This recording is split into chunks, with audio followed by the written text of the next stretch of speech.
Alright, it's me. I'm Riley. I am with a teacher who teaches math to 6th, 7th, 8th, and ninth graders.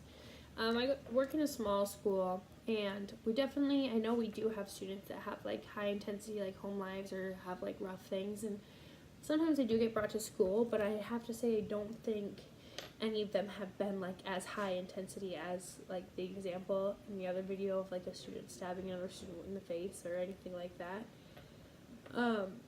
One of the situations that I can think of that was a high intensity situation would have been one of our 6th graders during our last block of the day. He came into the classroom and I could tell that he was visibly upset. He was carrying himself differently. He didn't have any of his things, and he just threw himself into his desk and didn't say anything. When another student tried to like address him, he just screamed at him, "Shut up! I want to talk to you." And then he just like wasn't gonna make eye contact with anybody or anything. And like he usually walks in and he's like, "Hey guys," or he's like laughing or making other people laugh.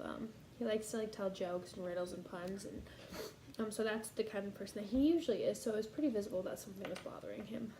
So I went up to him and I asked him, like, "Hey, what's going on? Like, are we having a bad day?"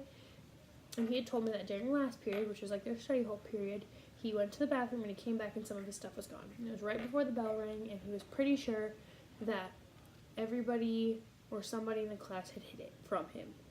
And he was feeling really like, without him, he didn't obviously say like, "I'm feeling very victimized," but he was just feeling very victimized and he was really upset about it. And so he was just not going to do anything. He just sat there really angry and pouty and upset. And I had not really a good idea of what to do about it. So I let my teacher start the class, and I let her know like that he was upset, although she could tell. And the class period went on, and so I just kind of isolated him. We sat in the back on our own. I provided him paper and pen, and we just kind of went over the lesson and the homework that he was doing on our own without really engaging the rest of the class after the lesson. They were working on a review worksheet and stuff anyways. So that's probably the biggest thing, is it was just such a different personality that he had, and his interaction with his peers was extremely different, not normal from his usual self. But that's probably the biggest thing I've experienced thus far.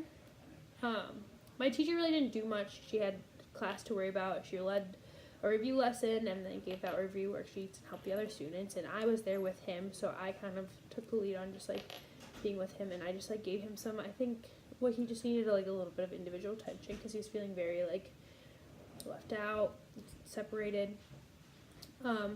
Turns out that people weren't purposely hiding his stuff.